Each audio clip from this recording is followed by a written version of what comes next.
Nous sommes 24 avril 2022. Mesdames et messieurs, bienvenue à votre émission Écho de l'école de communicateurs. Comme j'ai toujours l'habitude de le dire, c'est une émission réservée aux jeunes, capables de décrypter l'actualité politique en République démocratique du Congo. Mini sommet au Kenya consacré à la situation sécuritaire dans la région du Grand Lac entre le chef de l'État Félix Antoine Tshisekedi Tshilombo, Uhuru Kenyatta, Yoweri Museveni, Paul Kagame. Ce qui nous intéresse, nous Congolais, c'est de voir notre président de la République se déplacer pour aller échanger avec ses homologues sur la question sécuritaire qui dérange la région du Grand Lac. Comme je l'ai dit, pour nous Congolais, ce qui nous intéresse, c'est de voir que le président de la République, Félix Tshisekedi, échange sur la question sécuritaire à l'est du pays et surtout que selon son programme, il devrait échanger avec le chef de groupe rebelle et selon la dernière info reçue, le chef de l'État est déjà à Kinshasa, mais il n'a pas pu échanger avec le chef de groupe rebelle. Pourquoi?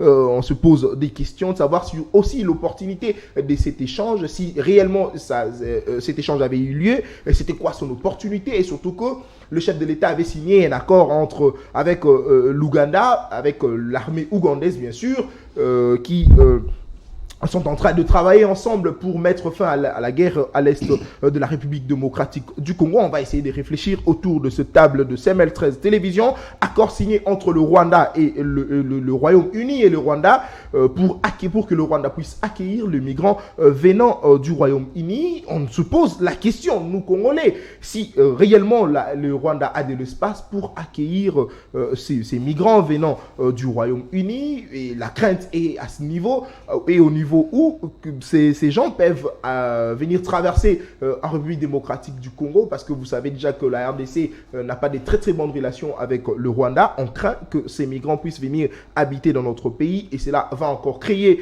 davantage de problèmes entre les deux pays. À ma gauche, Peter Yamba. Bonjour et bienvenue à vous. Bonjour Nathan, merci beaucoup. C'est un plaisir de vous recevoir. Vous êtes membre de l'UDPS. Comment se porte le parti? Les partis se portent à merveille, vous savez, après cette zone de turbulence, maintenant nous sommes dans l'unité, dans le parti et nous essayons d'avancer pour préparer les élections 2023. Très bien, merci beaucoup Peter Yamba. Daniel Kitenge, secrétaire général de l'école de communicateurs, bonjour et bienvenue à vous. Bonjour Nathan, merci beaucoup pour l'invitation et ça a toujours été pour moi un plaisir, un honneur d'être dans ces très beaux plateaux et encore une fois, je vous remercie pour l'invitation. Très bien, merci. Xavier Mouchalamou, sa première participation, il est coordonnateur du parti SID dans la commune de Ndjili. Bonjour et bienvenue à vous. Bonjour Nathan, c'est vraiment pour moi un grand plaisir de passer sur ces beaux plateaux. Comme vous avez dit, c'est ma toute première fois, je pense, ça ne va pas finir par là. Donc on est là. Je vais toutefois répondre à votre invitation au cas de la nécessité. Voilà. En fait, je salue aussi nos auditeurs qui nous suivent de partout. Téléspectateurs, voilà. Oui, qui nous suivent de partout. Voilà. Salutations à eux. Et puis à mes co-débatteurs qui sont bel et bien présents. Très bien. Est-ce que vous avez un sujet particulier? Bien sûr. Mon sujet que hier vous avez constaté, il y a eu une turbulence au niveau du Palais du Peuple. Voilà. Donc, le peuple congolais en général et la jeunesse de l'SID en particulier s'est manifesté pour présenter son mécontentement en ce qui concerne la loi électorale. Et ils veulent bien qu'il y ait les consensus. Vous savez, les élections, c'est un problème de la confiance. Aujourd'hui, vous avez constaté avec la nomination, il y a eu les forcings. Et ils veulent toujours passer de forcing en forcing. Or, il y a la violation de la Constitution. Or, c'est ça notre vie. Maintenant, puisque le peuple est mécontent, il a manifesté son mécontentement. Malheureusement, les pouvoirs en place a utilisé même la PEM, la police militaire, pour venir saccager les jeunes et puis jusque dans notre siège national. Donc, le siège du parti SID qui se trouve juste en face de Triomphal, voilà, en face du Triomphal au numéro 3. Donc, il y a eu 21 cas de blessés. Voilà. Donc, la police a détruit nos matériels à l'intérieur, tout cela. Donc, vous verrez ça partout, ça circule. Donc, on est vraiment, nous déplorons. Attendez, Xavier, vous voulez un consensus autour de la désignation de membres de la CENI, mais voilà, nous sommes à une année, bien sûr, de l'organisation des élections. Est-ce que vous, SID, vous n'avez pas une idée d'aller de chercher un accord pour aboutir au partage des gâteaux, parce que vous êtes sans ignorer que le temps va nous causer, en tout cas préjudice, au regard de vos revendications. Est-ce que vous avez vraiment besoin que les élections puissent s'organiser dans les délais constitutionnels? Monsieur Nathan, j'ai comme l'impression, vous êtes un bon journaliste, vous savez comment ça se passe les choses. Quand on parle des consensus, ça ne va pas nous prendre 2 semaines. C'est juste tout simplement les consensus sur les réformes électorales. Ça ne va pas nous prendre des semaines, mais assure. Je vais quand même vous rappeler ce qui s'est passé autour de la désignation de membres de la CENI. Mais Denis Kadima a été contesté pour qu'il puisse être, pour qu'il soit entériné. Il y a eu tout ce qu'il y a eu. D'ailleurs, si vous êtes de l'ECD, vous le savez très bien. Vous avez manifesté et vous demandez un consensus. Croyez-vous que cela va faire 2 semaines, comme vous le dites? D'ailleurs, je vais vous informer que M. Kadima est là juste pour préparer les glissements. Très bien. Donc, ce n'est pas lui qui va nous amener aux bonnes élections. Merci beaucoup, Xavier Mouchalamou. Peter Yamba, avez-vous un sujet particulier avant d'aborder notre thématique? Non, je n'ai pas de sujet particulier. Juste que je souhaite bonne chance à tous nos candidats gouverneurs de l'Union sacrée. Voilà. Pour les 14 provinces. Très bien. Daniel Kitenge, est-ce que vous avez un sujet avant d'aborder notre thématique d'aujourd'hui? Oui, certainement. J'aimerais vraiment, avec la dernière énergie, m'ériger en faux contre toutes ces pratiques que nous voyons aujourd'hui, les pratiques judiciaires, la manière dont la justice opère actuellement. Vous savez, il semblerait qu'il y a une plainte contre les recteurs de l'école de communicateurs. Il semblerait qu'il y a une plainte contre le recteur de l'école de communicateurs.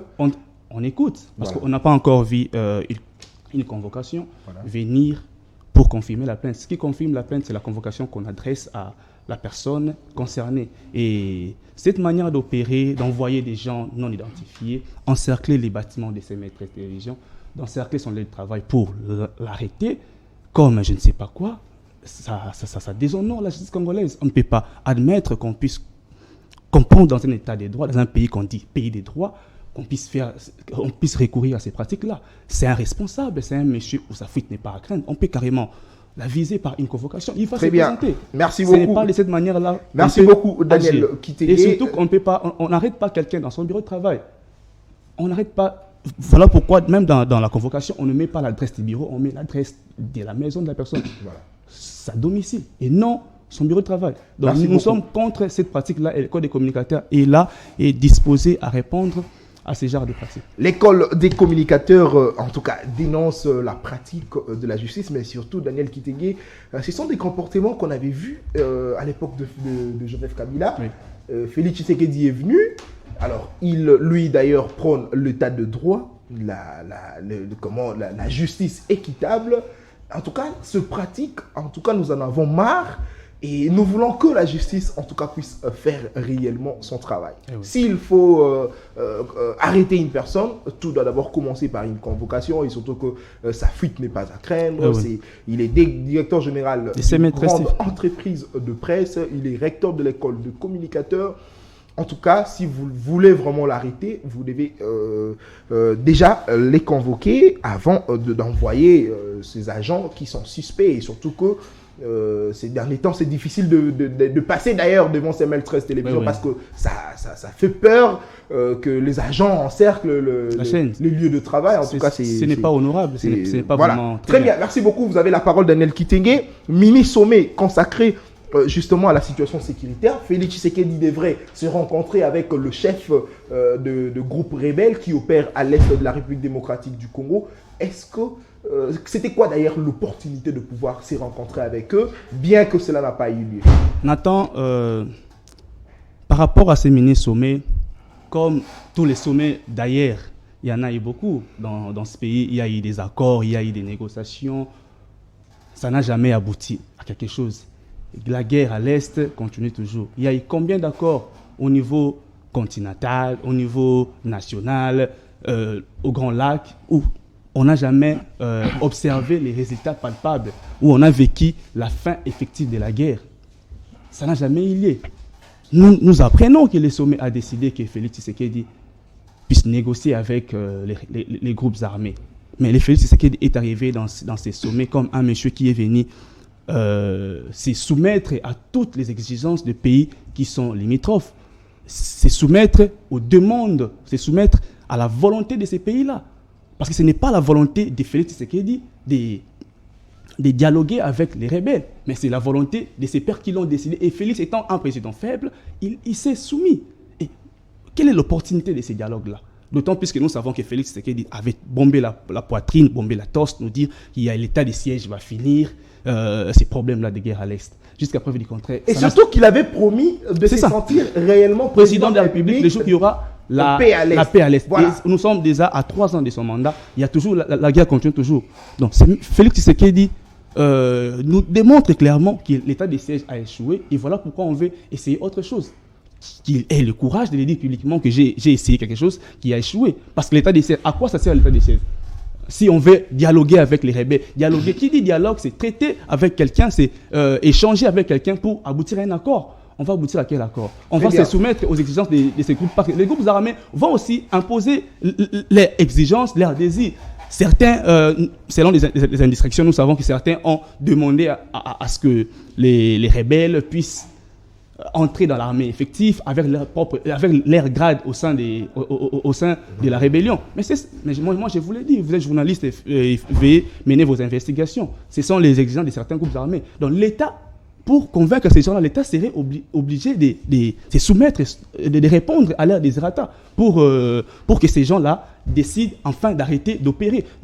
Vous savez ce qui s'est passé. Aujourd'hui, nous parlons du problème de l'infiltration au sein de l'armée. Mais d'où tire l'origine de cette infiltration-là? C'est ce genre de choses.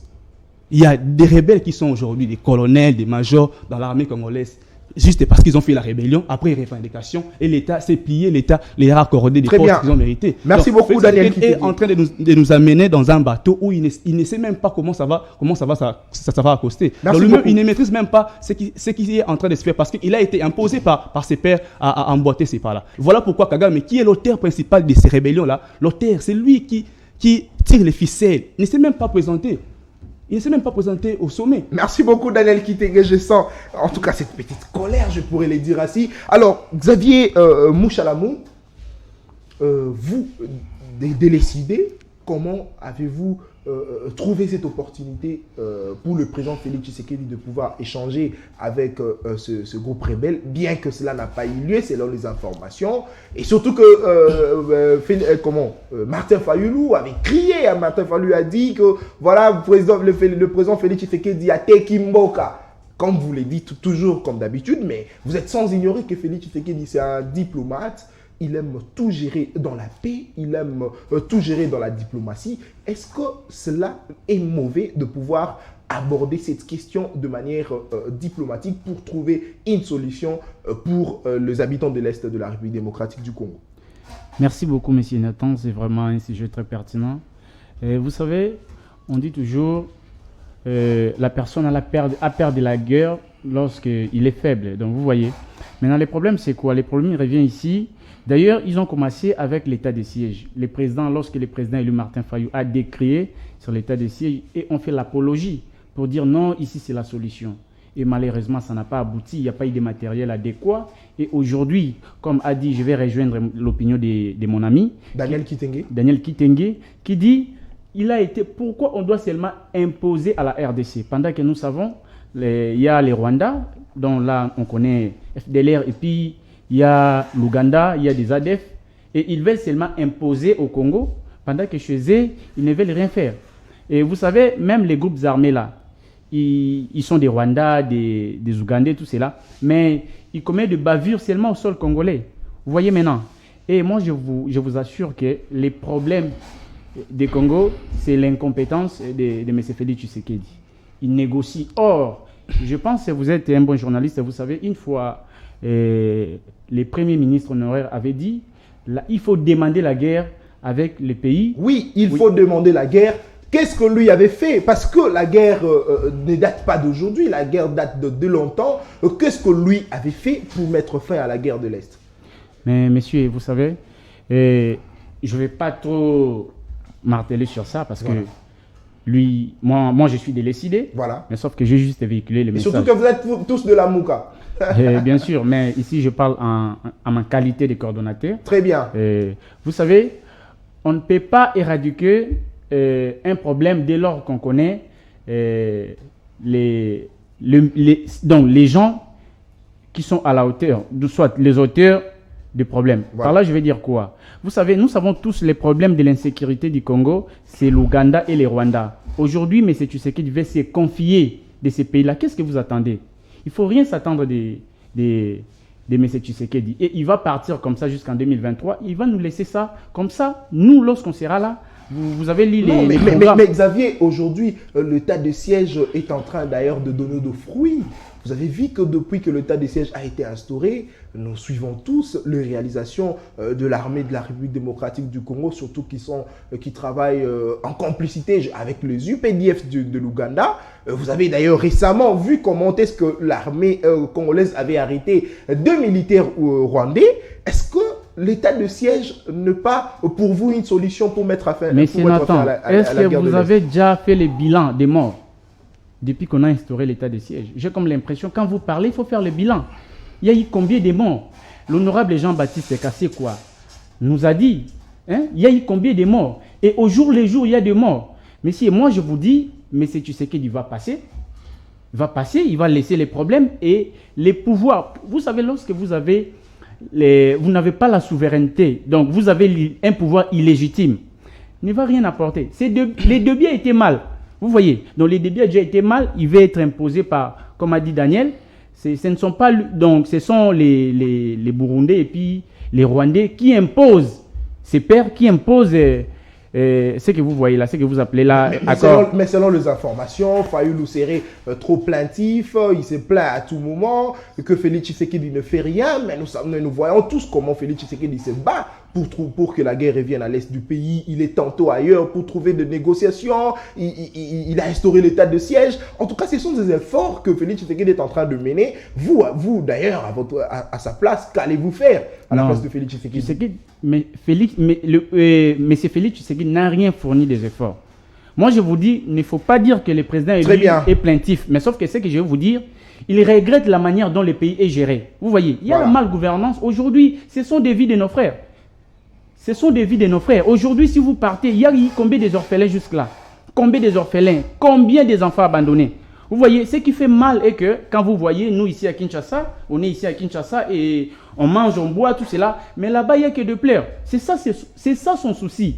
C'est ça son souci. Merci beaucoup, Xavier Mouchalamou. Peter Yamba, vous avez la parole. Félix Tshisekedi s'est rendu au Kenya pour discuter avec d'autres présidents pour trouver enfin de solutions concernant la situation sécuritaire dans la région de Grand Lac, particulièrement à l'est de la République démocratique du Congo. Il devrait échanger avec le groupe rebelle. Martin Fayulu s'est insurgé et dit que voilà, Félix Tshisekedi, aligné à Tekamboka, par le fait seulement de pouvoir échanger avec le chef de groupe rebelle. Vous êtes du parti, vous êtes de l'UDPS, le parti au pouvoir. Quelle est votre lecture par rapport à cet échange entre Félix Tshisekedi et d'autres présidents?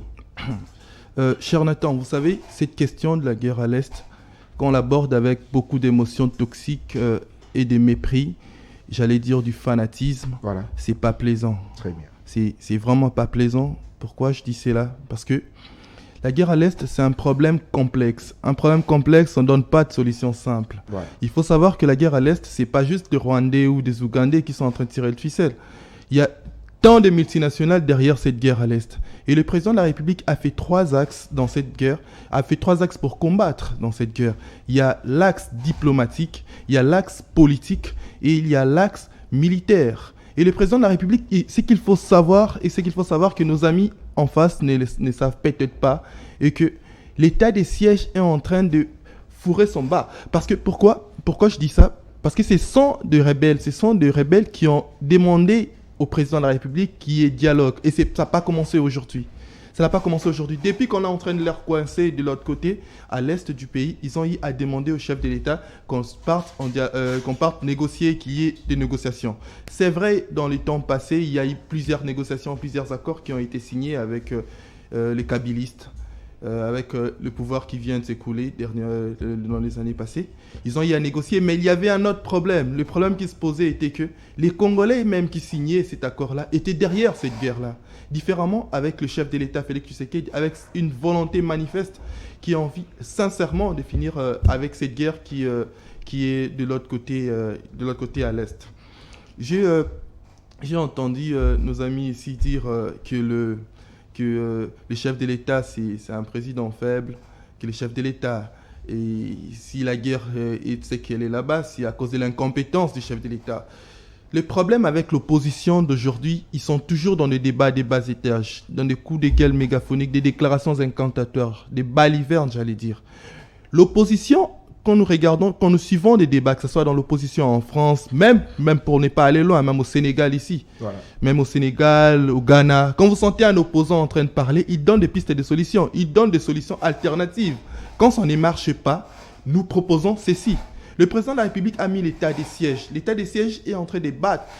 Les militaires sont en train de repousser presque tous les groupes de rebelles de l'autre côté. Et le président de la République, les rebelles ont y a demandé qu'il y ait dialogue, qu'ils puissent négocier avec le chef de l'État. Les rebelles ont demandé. Le chef de l'État est en train d'aller dans cette négociation en étant fort. Demandé par les rebelles. Il ne part pas dans une négociation en étant faible comme avant. Non, vous avez suivi le chef de l'État qui a même dit que non, c'est une occasion qu'il est en train de donner aux groupes armés de libérer les territoires congolais, sinon ils seront battus. Alors, Peter Yamba, selon vous, il y a de grandes puissances derrière cette guerre, comme vous l'avez dit, mais Félix Tshisekedi est venu. Il a essayé de remettre le pays au concert des grandes nations, au concert des nations, comme vous le dites souvent dans des plateaux de télévision. Est-ce que Félix Tshisekedi ne pouvait pas simplement aller échanger avec ces grandes puissances qui sont derrière cette guerre pour pouvoir trouver une solution que d'aborder ça avec Kagame? Et surtout qu'on a vu combien de fois il a échangé avec Kagame, il a échangé avec Yoweri Museveni, combien de fois il a échangé avec Uhuru Kenyatta, mais cette guerre ne finit pas. Croyez-vous que cet échange pourrait aboutir à une solution adéquate? Oui, c'est comme je l'ai dit au début. Aux problèmes complexes, on ne donne pas des solutions simples. Que ce soit l'Ouganda, que ce soit le Rwanda, et que ce soit tous ces pays qui sont derrière cette guerre, et tous sont tirés par l'extérieur.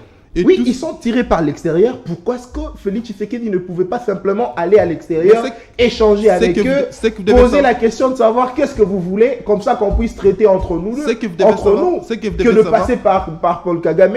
Non, le chef de l'État ne passe pas par Paul Kagame pour finir la guerre. Ils ne demandent pas à Paul Kagame de finir la guerre. Non, ils sont en train de coaliser parce que vous êtes en train de dire que ce n'est pas nous qui tirons de ficelle. Voilà. Ce n'est pas nous qui combattons contre vous. Ce n'est pas nous qui soutenons les forces des rebelles à l'Est. Ok, c'est bon, comme ce n'est pas vous, comme on est des pays limitrophes, faisons une force. On va défendre, on va combattre ces rebelles. C'est ça l'intelligence politique du chef de l'État. Quand on parle de multinationales, le multinational, ce n'est pas un pays qu'on peut parler des États-Unis ou quoi que non, ce sont des forces, des grandes puissances qui dirigent même les États-Unis. Oui, ce sont de grandes puissances. Qui dirigent même la France. C'est pourquoi d'ailleurs, Peter, je t'ai rappelé, je t'ai dit que Félix Tshisekedi est venu, vous, d'élu de PES, vous avez dit qu'il a remis le pays dans le concert des nations. Félix Tshisekedi s'est rencontré avec des présidents, c'est-à-dire le président de la France, ainsi que d'autres présidents. Il avait d'ailleurs cette occasion de pouvoir leur demander, d'échanger sur cette question. Essayer de savoir qu'est-ce qu'ils veulent pour que la paix revienne à l'est de la République démocratique du Congo.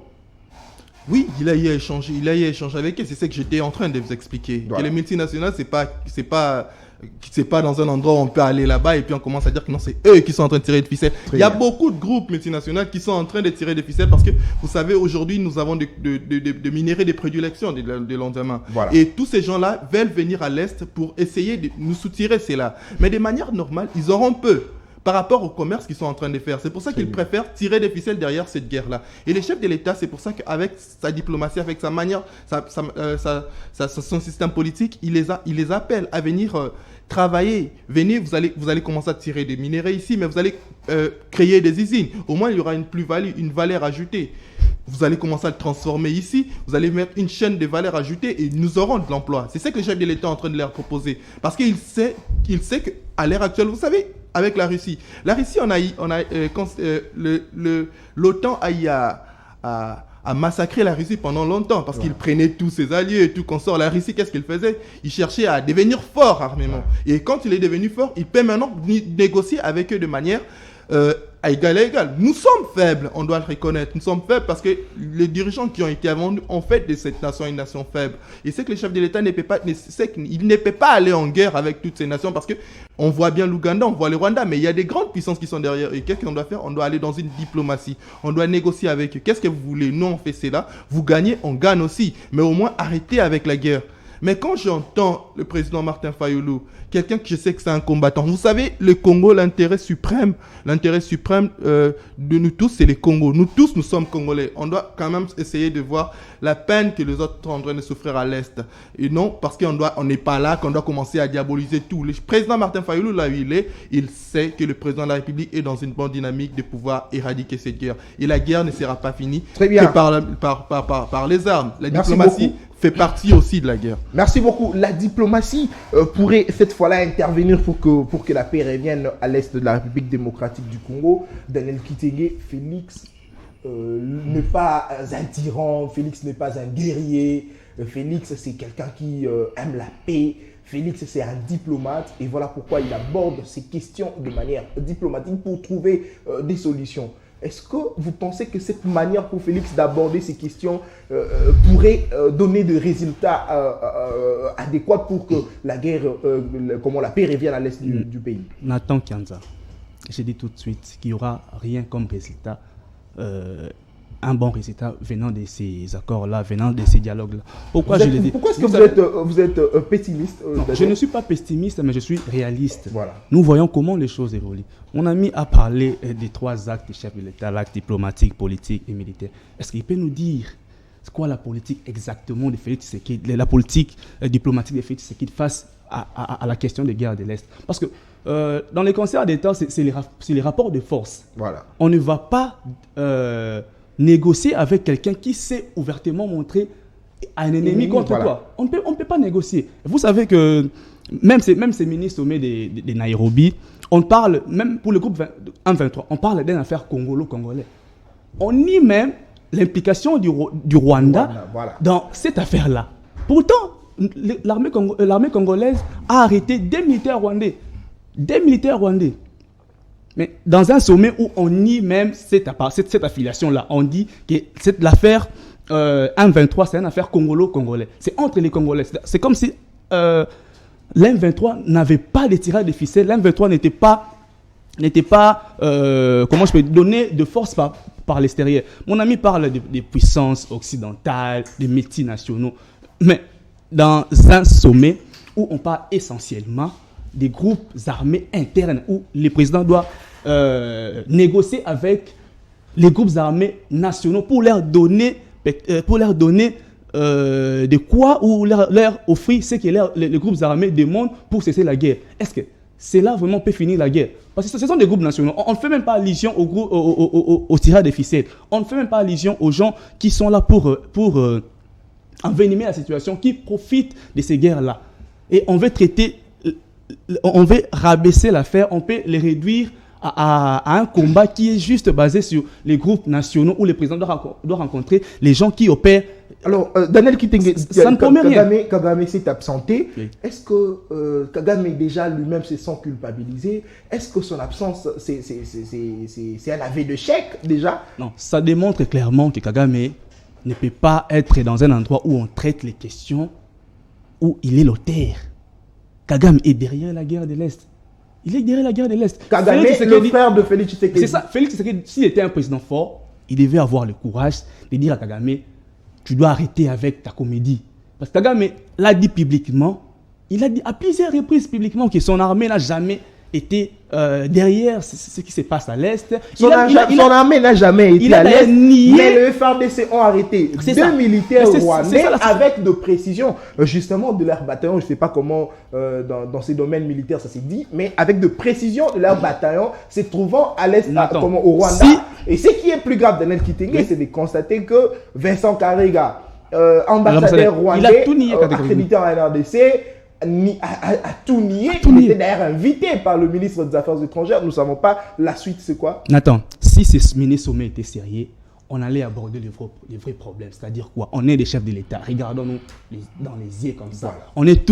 On appartient tous à une même structure, si je peux l'appeler comme ça, parce que la RDC vient d'adhérer dans le truc de l'Afrique de l'Ouest. Regardons dans les yeux, disons à Kagame d'arrêter de faire la guerre au Congo. Ou si le Congo avait un président fort, on allait répondre de coup sur coup. Parce qu'on ne répond pas par la diplomatie à une personne qui te fait la guerre, monsieur. Ça c'est quelle approche diplomatique, ça? Le président ukrainien n'a pas répondu d'abord par la diplomatie. Il a d'abord commencé par riposter, défendre ses territoires, répondre par la guerre, et après on aborde l'approche diplomatique. Merci beaucoup, Daniel Kitenge. J'ai fini, j'atterris par là. On ne peut pas, si Félix était sérieux, il n'allait pas d'ailleurs participer à ce sommet-là, parce que rien de bon va accoucher. Dès lors que Félix nous a vanté l'état des sièges, il a parlé de l'état des sièges où il y a des prouesses, mais ça c'est une comédie de plus. En pas enrichir les militaires, enrichir les gens qui sont là-bas, qu'est-ce que cela a produit? Parce que Félix d'ailleurs lui-même, je le prends Félix en mot, quand il est parti à Goma, qu'est-ce qu'il a dit? Il a des militaires affairistes, il a trouvé qu'on lui avait même menti. Quand on vous ment les présidents, qu'est-ce qu'on fait? Très bien. Que l'effectif n'était même pas les noms. Merci Daniel Kitenge. Donc le Félix n'a jamais... Il est temps d'examiner qu'est-ce qu'il doit faire avant de lancer. Donc, il est comme ça, il est évasif, il se donne à tout, sans pourtant, j'allais dire... Merci beaucoup Daniel Kitenge. Alors Xavier Mouchalamou, Daniel Kitenge a dit ici que, il a donné d'ailleurs l'exemple de la Russie qui a attaqué l'Ukraine et l'Ukraine a riposté directement. Il n'a pas voulu aller, c'est pas moi, attaquer ce problème de manière diplomatique, mais il a riposté pour montrer à la Russie comment le président ukrainien a riposté pour montrer à la Russie qu'il est aussi fort, qu'il peut aussi faire la guerre contre la Russie. Est-ce que l'option de Mouzito était la meilleure pour vous, décidée? Parce qu'il avait demandé à ce que l'on puisse faire la guerre contre le Rwanda, et surtout qu'on a autant de fois indexé le Rwanda, indexé Kagame qui est derrière cette guerre de l'Est. Aujourd'hui, il y a eu sommet, Kagame ne s'est pas présenté, il a envoyé, c'est pas moi, un représentant, lui il n'est pas venu. Est-ce que c'est un aveu de chèque? Xavier Mouchalamou, quelle est votre lecture? Merci beaucoup, monsieur Nathan. Je pense, vous savez, la paix ne se négocie pas. On ne peut que négocier si vous êtes faible, vous voyez. Et quand vous parlez de Kagame, vous savez, je l'ai dit ici, aucun mal ne peut être éradiqué dès lors que le prétendu auteur est mêlé. Mais Kagame est mêlé dans cette affaire. Vous attendez à quoi? Et monsieur, l'ami a dit, vous savez, aujourd'hui, M. Félix Tshisekedi, pas seulement qu'avec l'état de siège, il a encore fait coalition avec l'armée ougandaise, vous le savez. Qu'est-ce que ça a apporté? Les UPDF. Vous voyez? Voilà. Qui opèrent actuellement. Je vous voyez? Le chef d'état-major a annoncé qu'ils vont installer les quartiers généraux ici, à l'est de l'armée ougandaise. Voilà. Vous voyez, c'est un pouvoir des boucs émissaires. Donc, des boucs émissaires. Ils sont là juste pour se victimiser. Oh non, ça vient de l'extérieur. Mais quelle est la politique sur le plan sécuritaire de M. Félix Tshisekedi, si ce n'est que voyager? Non, mais Peter a reconnu que nous ne sommes pas forts. Il faut aborder. Il faut essayer d'aborder sous certains angles et questions pour trouver une solution. Le temps pour nous de devenir forts. Il a donné d'ailleurs l'exemple de la Russie, qui a été autant de fois menacée par l'OTAN. La Russie s'est pliée et a attendu qu'elle devienne forte aujourd'hui. Et aujourd'hui, la Russie fait face à d'autres puissances. La Russie ne s'est jamais pliée. À plusieurs reprises. Non, mon cher. Qu'est-ce que tu es en train de rencontrer là? Le problème qui est là, c'est quoi? Quand on parle du problème sécuritaire, c'est un problème très pertinent. Très bien. Le problème, c'est quoi? Quelle est la politique de Félix Tshisekedi sur le plan sécurité? D'ailleurs, vous avez suivi l'air ministre de Défense. Qu'est-ce qu'il avait dit? On ne nous a pas disposé les matériels adéquats. D'ailleurs, l'argent qui partait pour fournir l'état des sièges, détourné, ici à Kinshasa et puis là-bas, vous attendez à quoi? Vous attendez à quoi? Moi, je vous dis, des généraux qui sont en ce qui concerne à l'Est actuellement. la paix à l'Est de la RDC, il ne faut pas s'attendre à ces pouvoirs. C'est pourquoi le peuple congolais est déterminé à expulser M. Félix Tshisekedi en 2023. Très bien. C'est pourquoi nous avons dit, il n'y a aucun glissement, il n'y a pas. Donc, nous allons gérer ça, aucun glissement. Et si eux veulent faire toujours les forcings, ils vont nous croiser dans l'air. Merci beaucoup, Xavier. Alors, Peter, depuis l'instauration de l'état de siège, quel est le résultat? Parce que récemment, c'était le 22e, la 22e prorogation de l'état de siège. Et depuis que cela a été instauré, quel est le résultat? Et surtout que, Peter, j'aimerais te rappeler ici, te rafraîchir la mémoire, que les forces vives de l'Est de la République démocratique du Congo demandent à ce que l'on puisse lever cet état de siège. Même les députés. Qui n'a d'ailleurs même pas de résultat favorable depuis son instauration, Peter. Oui, cher Nathan, vous savez, je vais revenir. Je reviens d'abord à ce que mon ami ici. Voilà, vous avez le temps.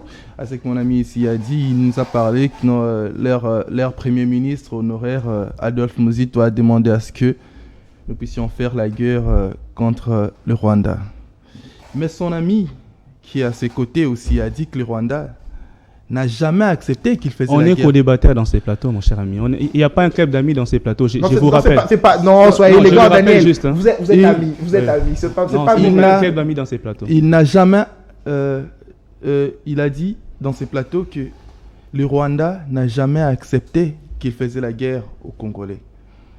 Et c'est derrière ces groupes armés, même s'ils le faisaient, mais ça c'est pas de manière officielle.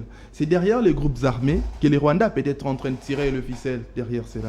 Et nous, avec comment le Congo, comment l'armée congolaise va aller faire la guerre au Rwanda aussi longtemps que sur papier, de manière officielle, le Rwanda n'a jamais déclaré. L'armée congolaise a la preuve. Laissez-moi parler. Laissez-moi parler. Il faut des pistes que vous Laissez-moi parler. Vous cherchez encore quoi? S'il vous plaît, Daniel. Lorsqu'une armée arrête des militaires rwandais. S'il vous plaît, Daniel. Les militaires rwandais, je vous dis. Qu'est-ce que vous voulez encore? Daniel, s'il vous plaît, vous aurez le temps. Mais c'est ça, allez-y, Peter, allez-y. Oh, mon cher ami. Vous savez, vous voulez avoir le pouvoir, mais vous n'êtes pas démocrate. Même l'essence de la démocratie aussi, c'est d'écouter et de savoir répondre. Oui, vous avez le temps, allez-y. Non, je vous recadre juste. S'il vous plaît, Daniel, s'il vous plaît, vous aurez le temps pour recadrer, s'il vous plaît, Daniel. Merci. D'accord. Le Rwanda n'a jamais parlé de manière officielle qu'il faisait la guerre contre le Congo. Dans les traités internationaux, dans les traités qu'on a eu à signer dans le Conseil des Nations Unies depuis 1945, aucun pays ne peut faire la guerre à un autre pays, sinon vous violez ces traités. Le Rwanda ne fait pas la guerre au Congo.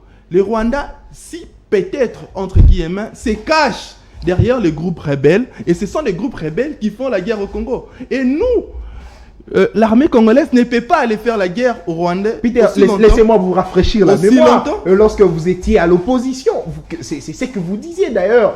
Si seulement aujourd'hui, tout le Congolais disent que que c'est le Rwanda qui fait la guerre contre contre la RDC, mais c'est parce que Papa Etienne Tshisekedi le disait.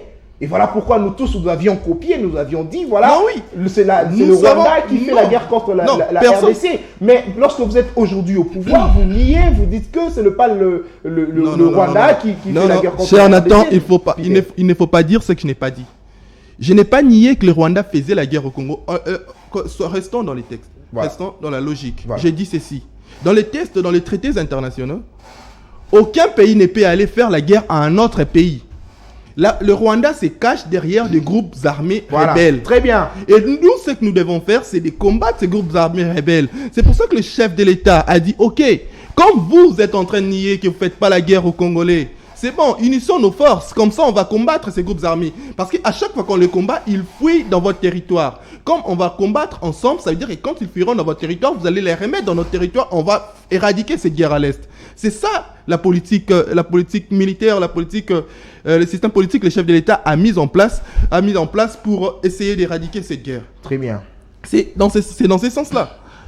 C'est comme ça que le chef de l'État... Votre question, c'était encore... Oui, je disais, depuis l'instauration de l'état de siège, quels sont les résultats jusqu'à ce jour? Et surtout que les forces vives de l'Est du pays demandent à ce que l'on puisse mettre fin à cet état de siège au regard du résultat faible. Mais les résultats sont là, les rebelles ont demandé à ce qu'on puisse négocier. C'est ça déjà le résultat. Et quand on est en train de parler de morts et tout comme ça, vous oubliez que c'est la guerre. Mais comparez les morts qu'il y a eu à l'époque de Kabila et les morts qu'il y a aujourd'hui. Très bien. Parce que c'est la guerre. C'est la guerre. Même la Russie qui est en train de faire la guerre à l'Ukraine, la Russie est puissante, mais il y a des morts même il y a des morts militaires, il y a des militaires morts qui meurent aussi en Russie. Merci beaucoup, Peter. La Russie est en train de perdre de militaires aussi, mais pourtant il est puissante. Vous voyez un peu. Merci beaucoup. C'est la guerre. Dans la guerre, dans la guerre, ça peut arriver. La guerre peut merci beaucoup. Merci beaucoup. Maintenant, comparer le mort qu'il y avait avant et le mort qu'il y a aujourd'hui. Très bien. Il a gagné du terrain. Vous allez voir qu'il y a des territoires que les groupes armés utilisaient dans les années passées, que l'armée congolaise a eu à leur reprendre. Merci beaucoup, Peter. C'est pour ça qu'on parle dans une négociation merci beaucoup. en rapport de force. Merci beaucoup, Peter. Alors, Daniel Kitenge, comme Peter l'a dit, c'est surtout, je donne d'ailleurs l'exemple de Martin Fayulu qui était expert en évaluation de chiffres de morts à l'est du pays. Aujourd'hui, on n'en parle presque plus. Là n'est plus le débat. Parlons de l'accord signé entre le Royaume-Uni et le Rwanda, parce que le Rwanda doit accueillir le migrant venant du Royaume-Uni. Est-ce que le Rwanda a-t-il de l'espace pour accueillir ces gens? Et surtout qu'on craint qu'ils peuvent cette fois-là venir habiter en République démocratique du Congo, et surtout que nous savons que les relations entre le Rwanda et la République démocratique du Congo n'est pas, en tout cas, n'est pas favorable, je dirais. Avant de répondre à votre question, j'aimerais un peu revenir à ce que mon ami a dit. En l'écoutant parler plutôt, il parle avec beaucoup de simplicité, il prend beaucoup de légèreté dans ses paroles. Il dit, comparons le nombre de morts qu'il y avait au temps de Kabila et les morts qui sont aujourd'hui. Non, messieurs, la vie humaine est sacrée, je vais te le dire. Même un mort. Vous savez, l'Amérique ne laisse même pas l'un des mourir dans les champs de bataille. Pour un Américain, on peut déployer tout un arsenal militaire pour aller les sauver là où il est, partout dans le monde. Mais ici au Congo, nous écoutons les gens qui sont au pouvoir nous dire non, monsieur, hier il y avait plusieurs morts, aujourd'hui il y en a peu. Pour un Américain, Daniel, on peut tuer 1000 personnes. Parce qu'on a tué un Américain. Ça c'est un pays qui reconnaît la valeur ou la sacralité de la vie humaine. Merci beaucoup. Je vais répondre à votre question. On peut évaluer les camps des rebelles. Parce qu'on parle des conquêtes, des territoires récupérés. Mais parlons de chiffres. Entre les camps des rebelles et nos camps, nos rangs, où il y a tellement de pertes. Parce qu'on doit l'évaluer comme ça, parce qu'on parle des rapports de force. On doit voir, on récupère des territoires, on a tué combien de rebelles depuis l'instauration de l'état de siège. Maintenant, faisons un parallélisme entre le nombre de civils congolais, le nombre de gens, des Congolais qui sont morts sur le champ de bataille, les civils morts et les rebelles qui ont été tués par l'armée congolaise. Parce que la conquête, l'armée congolaise a toujours été comme ça, une armée qui est toujours là à la défensive. Repousser, c'est-à-dire quoi? On vous chasse, on tire, on peut même tirer la balle en l'air, et les gens se dispersent et les gens s'enfuient et se recoquefient encore dans les champs. Ça, ce sont des choses... Daniel Kitenge, le Rwanda doit accueillir le migrant du Royaume-Uni. Est-ce que le Rwanda a-t-il de l'espace? Bon, déjà, on craint que ces gens-là puissent venir ici en RDC. Déjà, il faut souligner que le Rwanda, c'est un petit pays, là nous le savons tous. Le Rwanda n'a jamais récupéré les réfugiés qui sont ici au Congo. Voilà. Parce que si le Rwanda était sincère, il devait d'abord commencer par chercher les Rwandais qui sont éparpillés partout en réfugiés, qui sont en statut de réfugiés, qui n'ont pas là où... Surtout les réfugiés toutes. Voilà. Ce sont des Rwandais d'origine, mais ils sont ici au Congo, à l'Est. Donc le Rwanda devrait d'abord les récupérer. Récupérer d'abord. Et c'est ça la logique. Hein. Récupérer d'abord les siens. avant de chercher à signer des accords, dès lors que même ces accords-là sont signés, ça ne respecte même pas les traités internationaux, parce que les grands ONG internationaux en parlent, même le Haut Commissariat des Nations Unies pour les réfugiés en parle, il souligne que le fait que le Royaume-Uni s'est désengagé de ses propres responsabilités en matière de protection internationale, il dit que ce sont des choses, c'est une façon pour le Royaume-Uni de violer les traités. Dans son article 33, si je ne me trompe pas, 33 de la Convention de Genève de 1951, où aucun pays peut expulser un réfugié. Lorsqu'un réfugié arrive dans votre pays, vous avez le droit de les traiter et les donner les statuts d'asile. Donc, c'est déjà un accord qui viole les traités internationaux. Ce n'est pas un accord. Voilà pourquoi nous disons qu'il y a un agenda caché. Voilà. Nous attendons. Il semblerait qu'on a vendu Maloko pour que Kagame puisse déverser ces gens-là ici au Congo. Nous restons vigilants parce que nous ne savons pas ce qui se cache derrière ces choses-là. Le Rwanda est en droit de signer des accords avec quel pays il veut, ça c'est pas notre problème, mais le Rwanda doit être sincère. Le Rwanda n'a jamais été sincère. Merci le beaucoup. Rwanda n'a pas d'espace pour accueillir ces gens-là. Merci beaucoup Daniel Kitege. Alors Xavier Mouchalamou, récemment, la rédaction de CML13 Télévision avait interviewé votre secrétaire général Devos Kitoko sur cette question. Devos Kitoko avait dit que la RDC doit veiller, en tout cas sur ce frontière, parce qu'il craint que le Rwanda puisse déverser ces migrants en République démocratique du Congo. Monsieur Nathan, vous savez, lorsque le président élu Martin Fayulu avait dit, Monsieur Kabila avait amené les pays à 50%, c'était je pense à 50% pour la balkanisation, et puis Monsieur Tshisekedi l'a ramené maintenant à 75%. Le problème, c'est quoi? Vous savez, le Rwanda a une habitation saturée par rapport à kilomètre carré. Très bien. Maintenant, le problème, c'est quoi avec les Rwandais? Vous êtes journaliste et allez vous investiguer. Vous savez comment l'AFDEL a été créée? L'AFDEL a pris sa nature, donc sa genèse, au niveau du Royaume-Uni. Investiguer. Donc, il y a une politique là cachée que M. Félix Tshisekedi, comme je l'ai dit, il fait les boucs émissaires, tout cela, et par après, il va dire non, je ne connais pas tout cela. Mais c'est lui qui facilite.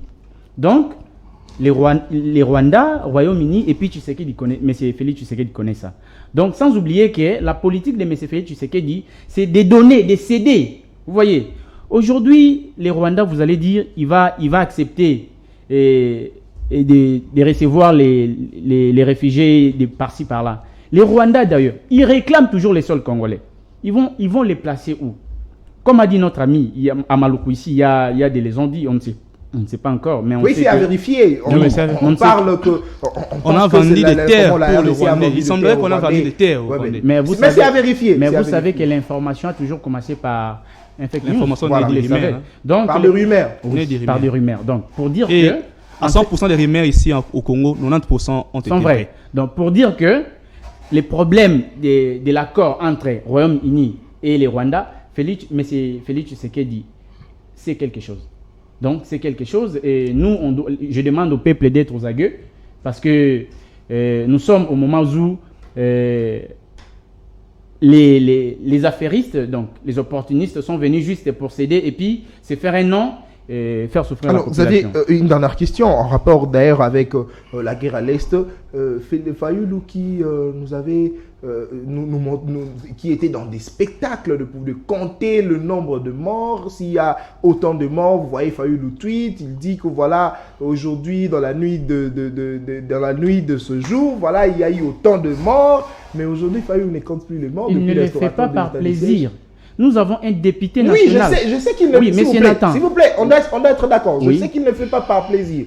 Parce que c'est un patriote, il est soucié de voir comment est-ce que le maire à l'est du pays. Mais je m'aimerais rappeler ici qu'auparavant, il était en train de tweeter à tout moment que voilà, il y a eu autant de morts la nuit de tel jour à tel jour. Mais depuis l'instauration de l'état de siège... Nous avons un député national... Excusez, depuis l'instauration de l'état de siège, Fayulu ne compte plus le nombre de morts. Qu'est-ce qui se passe? Est-ce que l'état de siège a des résultats palpables? C'est pourquoi Fayulu n'arrive plus à compter le nombre de morts. Toutefois qu'il y a manifestation, si l'honorable est cassé, quoi, est là, oui. Et c'est lui qui fait les bilans. Très bien. Donc, vous le savez, le problème, c'est quoi? Quand le président Martin Fayulu dit toujours, il faut mettre Félix Tshisekedi à côté, c'est par rapport à ça. Aujourd'hui, le peuple congolais est pris en otage dans son propre sort. Merci beaucoup. Vous voyez? Donc, on ne peut pas tolérer toutes ces balvernes. Donc, nous disons, il faut qu'il y ait consensus. Pourquoi? Je vais y revenir un peu, M. Nathan. Vous savez, il refuse les consensus de 2 semaines ou moins, mais il accepte. Apparemment, il y a quelque chose qui se cache derrière le consensus parce qu'on parle Mais M. Nathan, s'il vous plaît, on parle de la question sécuritaire, vous évoquez le consensus autour des élections. Peut-être qu'il y a quelque chose qui se cache. Dites-nous un peu. Bon, je vais vous parler. Qu'est-ce que le CID cache derrière? Les problèmes, c'est quoi? Je l'ai dit au début, les socles de l'émergence d'un État, c'est quoi? C'est chez nous, c'est la marmite, c'est la CENI, la souveraineté du peuple. Très bien. Aujourd'hui, il accepte de dialoguer avec les sanguinaires. C'est une institution d'appui à la démocratie. Vous voyez, il accepte de dialoguer avec des sanguinaires, mais il refuse. Beaucoup. Merci. Il s'appelle démocrate pendant qu'il refuse de parler des choses très pertinentes pour les pays. Merci Xavier Mouchalamou, Peter Yamba. Vous avez la parole. Ça s'est dit presque partout. La RDC aurait vendu une partie des terres à Maluku, au Rwanda. La RDC, je dis bien, la RDC aurait vendu à Paul Kagame une partie des terres à Maluku. C'est pas moi, pourquoi Kagame va venir s'installer ou il va installer le réfugié venant, c'est pas moi du Royaume-Uni. Peter Yamba, le Royaume-Uni signe un accord avec le Rwanda pour que le migrant vienne habiter au Rwanda. Est-ce que le Rwanda a-t-il de l'espace? C'est pourquoi il veut acheter une partie comment il veut acheter une partie de terre à Maluku? Oui, permettez-moi un peu de clarifier un peu notre opinion ici, parce que mon cher ami a dit que je suis en train de parler des morts de l'Est avec beaucoup de simplicité. Avec de légèreté. Avec légèreté, voilà. tout concert. Non, je n'ai pas dit cela. Vous m'avez demandé les bilans. C'est la guerre. Voilà. S'il y avait 10 morts et qu'aujourd'hui il y a des morts, ça fait partie du bilan. Ça veut dire qu'on est en train d'aller d'un point 0 à un point 1. Voilà. Vous voyez, c'est dans ce sens-là que je suis en train de parler. Ce n'est pas que je suis en train de parler de ces morts-là avec beaucoup de légèreté. Parce que nous savons tous les soucis que le chef de l'État a pour en finir avec ces guerres. Et surtout qu'il avait promis, il avait dit qu'il va se sentir réellement président de la République dès que la paix reviendra à l'Est. Nous connaissons les soucis, nous savons bien aussi que nos amis... Nous savons bien aussi que nos amis... Et surtout qu'il avait promis d'aller à l'Est, il est allé, nous savons bien aussi que nos amis en face ici ne veulent pas que la guerre de l'Est puisse finir parce qu'ils pensent que ça sera un moyen pour le chef de l'État de faire une propagande aux élections de 2020. Mais il faut l'air dire qu'il reste quelques mois. S'il vous plaît, moi je vous laisse parler. S'il vous plaît, je vous laisse parler. Je vous laisse parler. Non, Daniel, s'il vous plaît. Je vous ai connu élégant, s'il vous plaît. C'est Peter qui a la parole, mon cher, allez-y. Mais moi, je vous laisse parler. Malgré que vous êtes en train de dire des allégations, mais je réplique à mon tour. Très bien. C'est la moindre des choses. Vous savez, nos amis en face ne veulent pas que le chef de l'État puisse réussir son mandat. Ils oublient que c'est la souffrance du peuple congolais. Voilà. Le peuple congolais que vous pensez diriger de la main, mais vous ne voulez pas qu'il puisse s'en sortir. C'est ça le problème. Et pour parler de l'accord que le Rwanda a fait avec le Royaume-Uni, vous savez, le Rwanda, c'est un pays indépendant, c'est un pays souverain. Ouais. Le Rwanda peut signer des accords avec qui il veut. Ça n'engage pas le Congo. Nous, ce que nous devons faire, c'est de réfléchir sur les conséquences des accords que le Rwanda a signés. Et réfléchir à notre niveau, faire des analyses à notre niveau. Mais pas indexer au chef de l'État, comme l'a dit mon ami, que le chef de l'État est derrière cet accord du Rwanda. Non, mais là, ce n'est pas être honnête. C'est être malhonnête quand on raconte des histoires comme ça. Le chef de l'État, le Rwanda, c'est un pays... s'il vous plaît, je ne soutiens pas ce que lui dit. C'est un pays souverain. J'aimerais quand même te rappeler qu'à l'époque de Kabila, on mettait tout sur le dos de Kabila. Même si une moustique peut te piquer, tu dis voilà, c'est Kabila.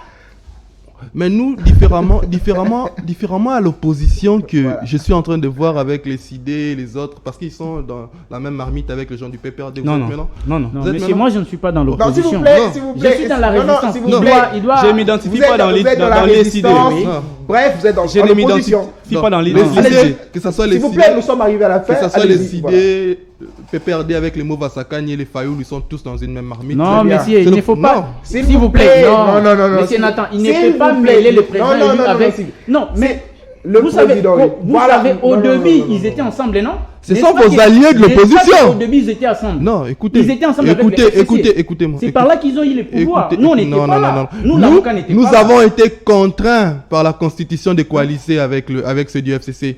C'est pas pareil avec vous qui avez organisé des marches ensemble. Mais c'est votre messier qui disait, c'est lui qui va insulter Kabila. Il faut aussi, c'est votre messier qui disait ça. Nous, on ne disait pas cela. Je vois vraiment que les gens de l'idée n'ont pas les sens. Non, je suis un démocrate. Le problème, c'est quoi? N'ont pas le sens de... S'il vous plaît, s'il vous plaît, Xavier. Merci beaucoup. Okay.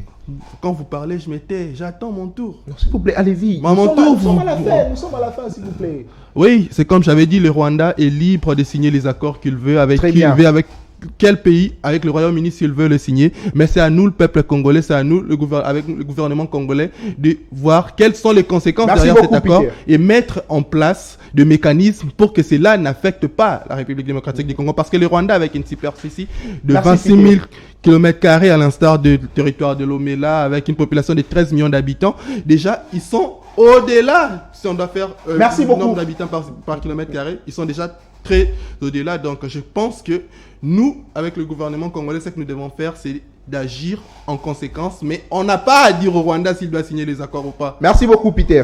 Alors, nous sommes arrivés à la fin de cette émission. 1 minute à chacun. Peter, vous avez la parole. 1 minute pour la conclusion. Oui. Ma conclusion, si je dois conclure, je dirais que non. Vous savez, ce qui nous unit tous, c'est les Congos. Très bien. Et la souffrance du peuple congolais, nous avons tous des familles, nous connaissons ce qui se passe au Congo.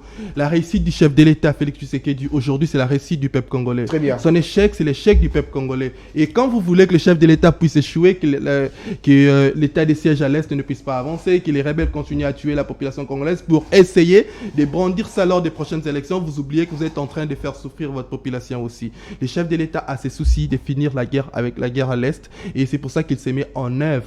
C'est pour ça qu'on voit ces différents voyages pour aller voir des partenaires extérieurs pour essayer d'arranger toutes ces choses. Mais je sais qu'avec lors de son deuxième mandat, il pourra encore faire mieux. Lors de son deuxième mandat. Très bien. Merci beaucoup, Peter Yamba. Daniel Kitenge, 1 minute pour la conclusion. Je rappelle à mon ami que je ne m'identifie pas dans l'opposition. Je suis le secrétaire général de l'école des communicateurs. Nous prenons la vérité, la justice et l'intégrité. Voilà. C'est ça les valeurs qui caractérise l'école des communicateurs. Amen. Dans tout ce que moi j'ai dit ici, tu n'as jamais été à mesure de me dire que ce que j'ai dit était faux. Défendre la nation, défendre le pays, c'est aussi dire au chef de l'État, droit dans les yeux, messieurs, tout ce que vous avez essayé depuis que vous êtes au pouvoir, ça a raté.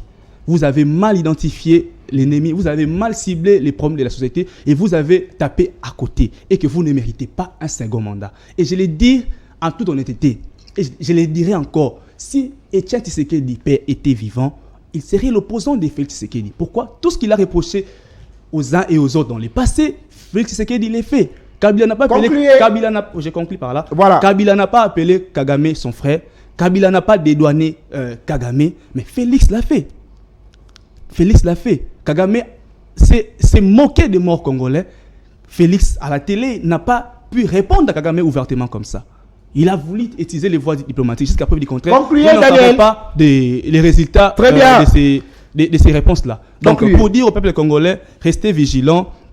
Il est temps pour vous de juger les sorts de Félix Tshisekedi. Parce que entre le président de la République et les peuples, il y a un contrat basé sur les résultats. Merci beaucoup. Si vous n'avez rien fait, vous ne mériterez pas un second mandat. Et je rappelle encore que nous ne voulons pas l'échec de Tshisekedi Félix, mais nous voulons à ce que Félix Tshisekedi fasse mieux pour la nation congolaise. Merci beaucoup, Daniel Kitenge, secrétaire général de l'école de communicateurs. Xavier Mouchalamou. Merci beaucoup, monsieur Nathan. La mauvaise gouvernance. Je vais d'abord adresser à mon ami ici, mon co-débatteur, que les idées, nous sommes là, moi jeune que je suis, notre objectif c'est de sauvegarder les valeurs républicaines, je dirais telles qu'édictées par notre hiérarchie. Et ce que je vais dire par rapport à ce que vous avez dit, nous de notre camp, on va souhaiter les malheurs de M. Félix Tshisekedi, même pas.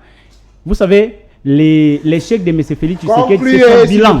C'est son bilan. Donc, sur le plan bilan, je dirais dans tous les secteurs, il a échoué. Il reste que quelques mois. C'est pourquoi j'informe aussi au peuple congolais que la semaine prochaine, la MOUCA doit commencer avec des activités de grande envergure qui s'apprêtent pour la mettre... MOUCA existe toujours. Mais je vous dis, la MOUCA, c'est l'état d'esprit. Merci beaucoup. Merci beaucoup.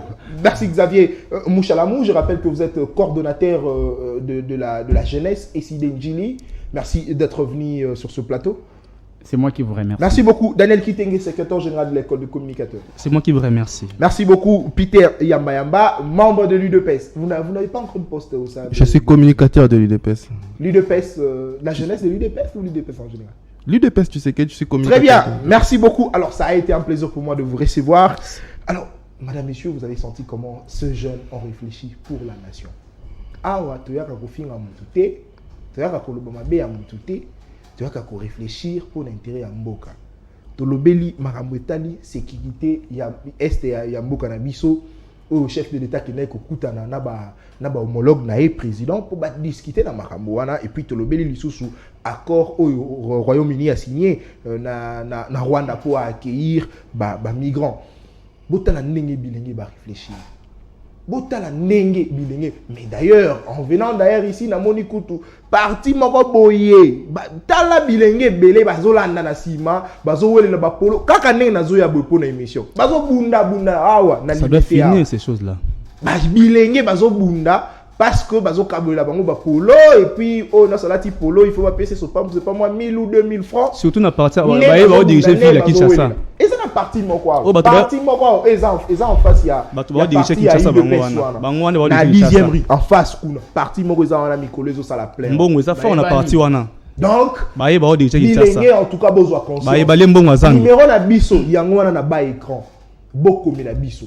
Boya ko discuter il faut tout le monde mayele na bino awa tala ba ninga ne ba ekoloba tala ne bazoloba tala ne bazo analyser c'est pas parce que tout ça la monde en français mais ils a bilingue bango de ba préférer koloba na français et l'acquisition que ba mayele koleka bino ceux qui aux 8 ans contacter biso comme ça oye to yambio et dans la kanango fele to se na mbongo te ko katsate que non bango so ba ye à la tivest a payé $10,000 pour les connexions c'est faux to pay ça que l'opportunité contacter biso yaka to ko inviter yo plateau ezawa okoyo débattre na baninga totala makanisi yo za nango pona mboka parce que boye bake Félix akoleka Fayulu akoleka Muzito akoleka Moïse Katumbi akoleka Jean-Pierre Bemba akoleka mais bino nde ba jeune biso nde ba jeune ba bilingi to tika biso ne to diriger mboka o to ko diriger mboka ndenge ni soki biso to landa ka ba politicien pona 1000 francs to ko diriger mboka ndenge ni soki tozobunda pona polo ya parti politique honteux c'est honteux franchement.